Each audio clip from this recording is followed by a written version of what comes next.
నమస్తే.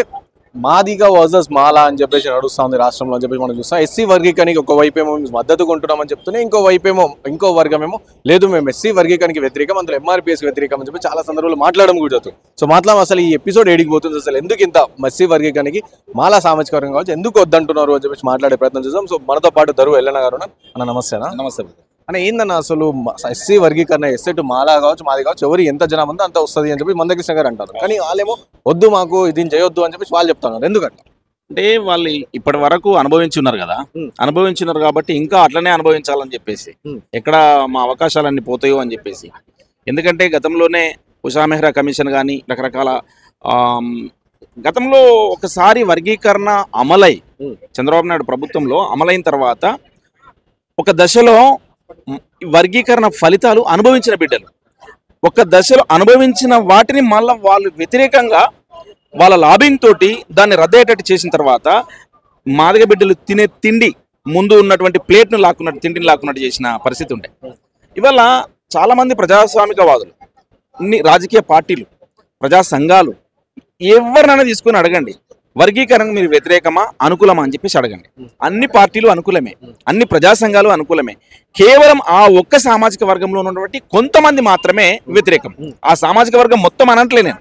ఆ సామాజిక వర్గంలో కొంతమంది మాత్రమే స్వార్థపరులు, ఆ కులాన్ని అడ్డం పెట్టుకొని పదవులు పొందాలనుకునే వాళ్ళు, ఆ కులాన్ని అడ్డం పెట్టుకొని ఇంకా లబ్ధి పొందాలనుకునే వాళ్ళు, లీడర్లుగా చలామణి అయిదామనుకుంటున్న వాళ్ళు, అట్లాంటి వాళ్ళ వల్ల మళ్ళొక్కసారి ఇది వర్గీకరణ ఉద్యమాన్ని అడ్డుకునే కుట్రలు చేస్తూ ఉన్నారు. అమాయకమైనటువంటి మాల సామాజిక వర్గంలో కూడా చాలామంది ప్రజాస్వామికవాదులు వర్గీకరణ జరగాల్సిందే అంటున్నారు. కానీ కొంతమంది కుట్ర పూరితంగా కొంతమంది ఇది చేసినటువంటి ఒక కృత్రిమ ఉద్యమము మాల సామాజిక వర్గం చేసినటువంటి ఉద్యమం. దాంట్లో కొంతమంది మరీ రెచ్చిపోయి ఇష్టం వచ్చిన రీతిగా ఇలా మాదిగ కమ్యూనిటీ తిట్టడం కానీ, మందకృష్ణ గారిని తిట్టడం కానీ. ఫస్ట్గా ఇది మందకృష్ణ మాదిగ గారు స్టార్ట్ చేశారు. మాలలో అందరూ మనువాదులు, సైకులు ఇవన్నీ చెప్పడం వల్లనే ఇంతగానో మేము 30 ఏళ్ళుగా ఎప్పుడు కూడా రాలేదు. ఇప్పుడు ఎందుకు వస్తామంటే మందకృష్ణ గారు మమ్మల్ని టార్గెట్ చేసి మాట్లాడుతున్నారు అని చెప్పి మాల సామాజిక వర్గం టార్గెట్ వాళ్ళు చేసి రవి మా కృష్ణ చేసిండ. ఫస్ట్ వాళ్ళు అంటే కదా కృష్ణ వయసు ఎక్కడ, కృష్ణ అనుభవం ఎక్కడ, ఆయన అనుభవంలో అంత వయసు కాదు వాళ్ళది. చిన్న బచ్చగాళ్ళు కృష్ణను పట్టుకొని తిడతారా? ఉండాలి కదా కనీసం. అరే నేను ఆయన అనుభవంలో నా వయసు లేదని చెప్పేసి అనిపించాలి కదా. ఏదో 4 మాటలు వచ్చినాయని చెప్పి ఇష్టం వచ్చినట్టుగా మాట్లాడితే ఇలా ఒక గౌరవాన్ని ఒక జాతి అంటే నిజంగా చెప్పాలంటే యావత్ సమాజంలోని ప్రతి కులము కూడా ఒక కుల సంఘం పెట్టుకుని కులపరంగా గౌరవం పొందిరంటే దానికి కారణం మందకృష్ణ గారు. ఇలా మనం ఎక్కడైనా కులాన్ని చెప్పుకునే పరిస్థితులు ఉండేనా గతంలో? ఇలా అట్లాంటిది గర్వంగా నడి రోడ్డు మీదకి వచ్చి నేను పలానా జాతి అని చెప్పి చెప్పుకునేటట్టుగా ఇలా రూపొందించిన వారు మందకృష్ణ గారు. ఇలా చివరికి మీకు కూడా మేము మాలని చెప్పుకునేటట్టుగా అంటే కులాలకు ఒక గౌరవాన్ని తీసుకొచ్చిన వారు మందకృష్ణ గారు. దాన్ని మీరు అర్థం చేసుకోకుండా ఇష్టం వచ్చిన రీతిగా మాట్లాడితే అది సమాజంలో భారీ చులకన అయిపోతారు. ఫస్ట్ మొదలు పెట్టింది వాళ్ళు. కృష్ణ అవుట్ రైట్ గా మాట్లాడండు, అవును వీళ్ళు సైకోలు ఉన్నారని చెప్పేసి మాట్లాడండు. ఎందుకు మాట్లాడంటే మరి పట్టిందే పట్టుకొని మేము పట్టిన కుందేలకు 3 కాలు అన్నట్టుగా మాట్లాడితే ఎట్లా సోదరా? కాబట్టి వీళ్ళు చాలా పిడివాదంగా ఉన్నారు. బాబాసాహెబ్ అంబేద్కర్ ఇలా అందరి వాడు అని చెప్పి చెప్పుకుంటున్న సందర్భంలో ఇలా జై భీమ్ స్లోగన్ తోటి అంబేద్కర్ అందించినటువంటి ఫలాలు అందరికీ అందాలని చెప్పేసి ఎస్సీ ఎస్టీ 100% ఉన్నటువంటి బిడ్డల్ని ఐక్యం చేసుకుంటూ ఒక రాజ్యాధికారం వైపు నడిపించాలని చెప్పేసి ఆలోచనతోటి ఇలా సమాజంలో ఉండాల్సినటువంటి మనము ఇలా మీరు ఏం చేస్తున్నారు? ఇలా చివరికి అంబేద్కర్ను మాలవాదిగా చిత్రీకరిస్తారా మీరు? మావోడు అంత స్థితికి తీసుకొచ్చారు. అంబేద్కర్ను మేము ఎప్పుడు కూడా మాదిగా అన్నట్టుగా చూడలేదే. అంబేద్కర్ ఒక ప్రపంచ మేధావిగా చూసినాము. చాలా సమాజంలో చాలా మంది మీ దళితుడు అంబేద్కర్, మీ దళితులకు అంబేద్కర్ బాగా చేసినానంటే వాళ్ళని మేము హెచ్చరించిన వాళ్ళను. ఎందుకంటే అంబేద్కర్ కేవలం దళితుల కోసం కాదు, మహిళల కోసం చేసిండు. ప్రజాస్వామికంగా ఈ సమాజం అంతా కూడా ఎలాంటి ఘర్షణ వాతావరణం లేకుండా అందరూ సమానంగా బతికే పరిస్థితులు కల్పించిండు డాక్టర్ బాబాసాహెబ్ అంబేద్కర్ గారు. అట్లాంటి అంబేద్కర్ని మేము ఒక ప్రపంచ జ్ఞానిగా చూస్తే మీరు ఇలా చివరికి మీ హక్కు ఈ వర్గీకరణ పేరు మీద మీకు దక్కే అవకాశాలు దక్కకుండా పోతున్నాయని, దొంగసాటుగా ఇప్పటిదాకా తిన్నాయన్ని మళ్ళీ పోతున్నాయి, మీకు కాకుండా పోతున్నాయని ఇలా చివరికి అంబేద్కర్ని కూడా మావోడు అనే పరిస్థితి తీసుకొచ్చారు. ఇదైతే చాలా హాస్యాస్పదం సోదరా. ప్రపంచం మీద అంబేద్కర్ గారి మీద కేంద్ర మంత్రి అమిత్ షా చేసిన వ్యాఖ్యలను ఎట్లా చూస్తారు? చాలా దారుణం అది. ఇలా అమిత్ షా గారు అంబేద్కర్ను వాస్తవంగా బడిలకు రానియలే, గుడిలకు రానియలే. ఇలా ఈ దేశానికి ఒక అత్యున్నతమైనటువంటి గుడి లాంటి పార్లమెంట్లో డాక్టర్ బాబాసాహెబ్ అంబేద్కర్ గారి చైర్లో అంబేద్కర్ గారి ఫోటో ఉన్నది. ఎట్లా వచ్చింది అది? ఎట్లా వ్యక్తీకరించబడ్డది అది?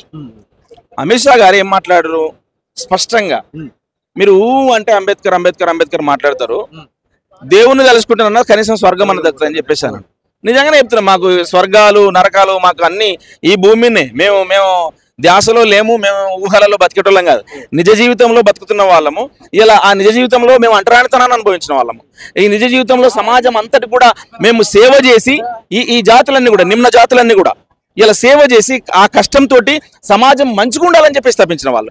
అట్లాంటి జాతుల నేతగా, అట్లాంటి హక్కుల నేతగా ఇలా ప్రపంచ దేశాలు గర్వించదగ్గ డాక్టర్ బాబాసాహెబ్ అంబేద్కర్ అందించినటువంటి ఒక దృఢ రాజ్యాంగము, ఈ దేశానికి ఉన్నటువంటి ఒక లిఖిత రాజ్యాంగం, దృఢ రాజ్యాంగం అందించినటువంటి అంబేద్కర్ పట్టుకొని ఇలా అట్లా మాట్లాడము ఎంత అవహేళన చేసి మాట్లాడడం అది. అంటే ఇట్లా దీనిపైన ప్రధానంగా మాదిగ సామాజిక వర్గం కావచ్చు, ఎంఆర్పిఎస్ కావచ్చు, మందకృష్ణ గారు కావచ్చు ఎందుకు స్పందిస్తలేరు అని చెప్పి మాల సామాజిక వర్గం కూడా అడుగుతా ఉన్నారు. ఇప్పుడు నేనేమంటున్నానంటే, ఇప్పుడు వర్గీకరణకు సంబంధించిన అంశము తెర మీదకి వచ్చింది కాబట్టి మందకృష్ణ గారిని ఎట్లన్నా ఇరికియాలి, ఏదన్నా మాట్లాడియాలి, వాళ్ళకి ఇప్పుడు ఏం దీన్ని గడబడ చేయాలి, దానంతా చింద్రవందర చేయాలి. ఏకైక లక్ష్యము మాల సామాజిక వర్గంలో ఉన్నటువంటి కొంతమంది చేస్తున్నటువంటి కుట్రేంది, ఇది ఎటు కాకుండా చేయాలి, మొత్తం చింద్రవందర చేసి మాట్లాడాలా. ఇట్లా ఈ పరిస్థితిలో ఉన్నారు. ఎట్టి పరిస్థితిలో కూడా ఎవరు కూడా అంబేద్కర్ ను అవమానించినటువంటి స్థితిని ఎవరు కూడా హర్షించరు. ఖచ్చితంగా దాన్ని ఖండిస్తారు ప్రజాస్వామికవాది. వాళ్ళు చెప్పమన్నప్పుడు చెప్పడమో, వాళ్ళు అద్దన్నప్పుడు మానేయడమో కాదు కదా. కాబట్టి అది వాళ్ళ విజ్ఞతకే వదిలేస్తా ఉన్నా.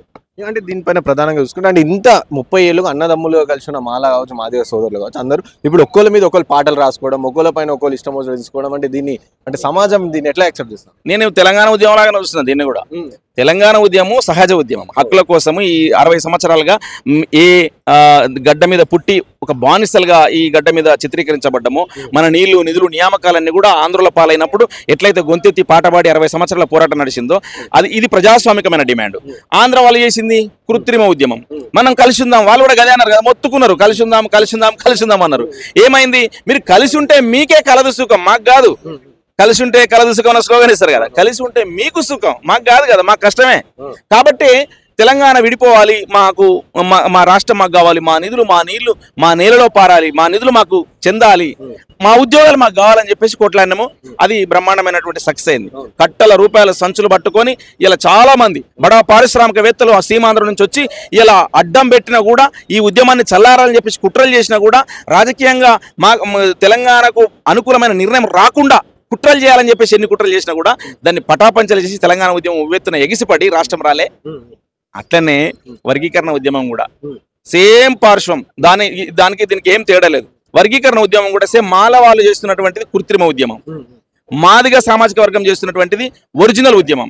ఇది హక్కుల కోసం సంవత్సరాల తరబడి 30 సంవత్సరాలు కొట్లాడుతున్నాడు పాపం మందకృష్ణ అన్న.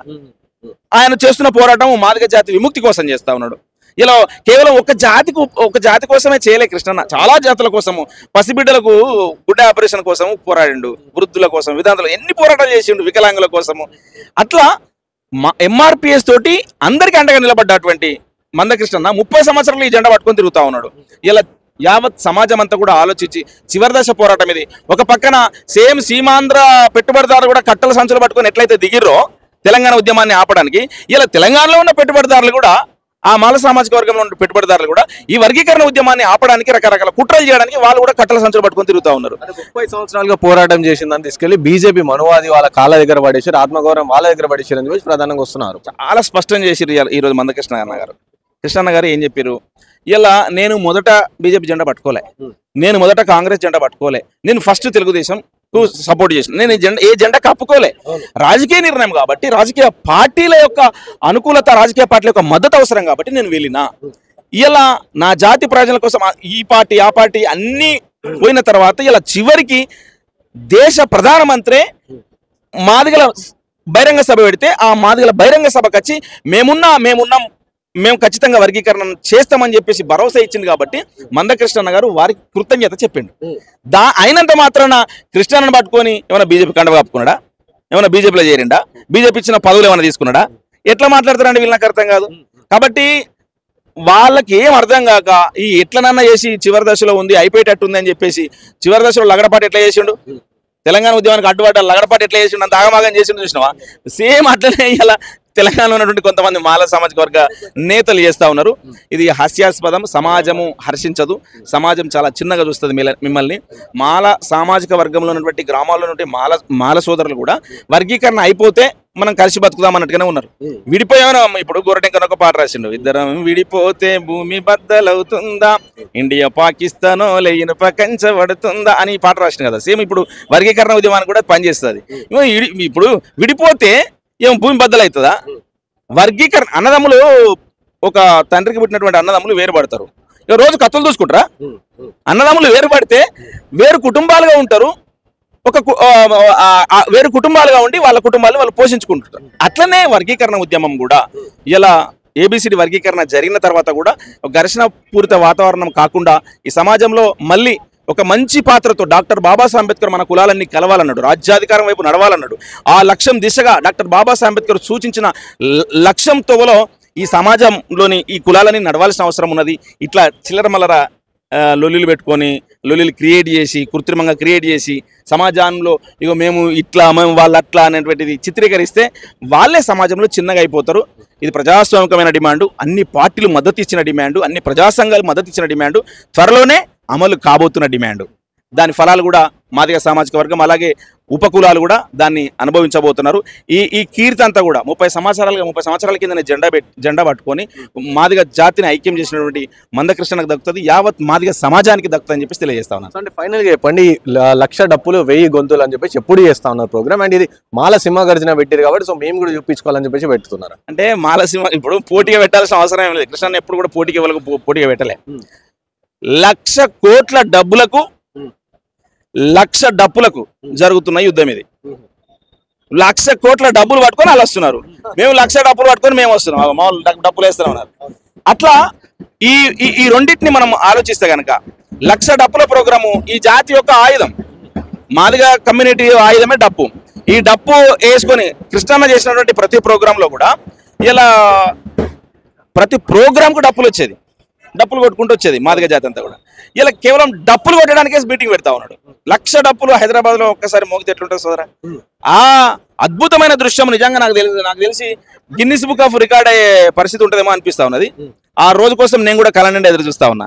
ఒక లక్ష్యం దిశగా ఒక డప్పు తోటి ఆ డప్పులను ఐక్యం చేసి 1,00,000 డప్పులను మోగించడం ద్వారా మేము మా వర్గీకరణను సాధించుకోబోతున్నామని చెప్పేసిన ప్రకటన, మేము ఈ సమాజంలో అందరితో సమానంగా బతుకుతామనే ప్రకటన, మేము నిజమైన అంబేద్కర్ వారసులమని చేసే ప్రకటన అని చెప్పేసి తెలియజేస్తాం. అంటే ఇప్పుడు కాంగ్రెస్ పార్టీ చూసుకుంటే ఇటు మొన్న పార్లమెంట్ ఎలక్షన్స్ కూడా ఎలాంటి సీట్లు కూడా మాదిగకి వెళ్ళాయి. సో అలాంటిది ఈ వర్గీకరణ కూడా చేస్తుంది అని చెప్పేసి అనుకుంటున్నారు. ఎందుకంటే అక్కడ చూసుకుంటే వివేక వెంకటస్వామి కావచ్చు, వీళ్ళందరూ కూడా ఉన్నారు అని చెప్పేసి కూడా మళ్ళీ మీరే చెప్తాను. సో అయితే ఇది అవుతుంది అనుకుంటారా? తప్పకుండా అవుతుంది. ఎందుకంటే సమాజంలో హర్షించదగ్గ పరిణామాలనే రాజకీయ నాయకులు వాటిని పట్టుకొని పోతారు. ఇప్పుడు సమాజంలో యాక్సెప్ట్ లేని అంశాన్ని ముఖ్యమంత్రి రేవంత్ రెడ్డి గారు పట్టుకొని పోతారని అనుకుంటామా? దానికి సమాజంలో యాక్సెప్టే లేదు.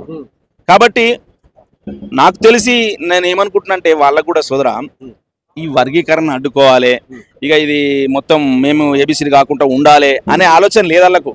వాళ్ళు చివరి దశలో ఏం ఆలోచన వచ్చిందంటే దాని పేరు మీద ఏమైనా పదవులు వేసుకుని పొందాం, దాని పేరు మీద మరింత లబ్ధి పొందుదాం, లేదా ఆలస్యం చేసి దాని పేరు ఆలస్యం చేసుకుంటూ ఈ ఉద్యోగాల నియామకాలు ఏవైతే జరుగుతున్నాయో ఆ ఉద్యోగాల్లో వర్గీకరణ లేకుండా ఉంటే మాల సామాజిక వర్గ సోదరులకి కొన్ని పోస్టులు ఎక్కువ వస్తాయి కదా, అట్లా చేద్దామనే పరిస్థితిలో ఉన్నారు తప్ప అడ్డుకునే శక్తి ఎవరికి లేదు.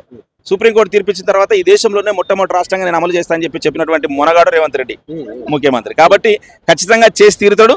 ఆ ఫలాలు ఈ సమాజము మాదిగ సమాజం అనుభవిస్తుందని చెప్పి తెలియజేస్తా ఉన్నాను.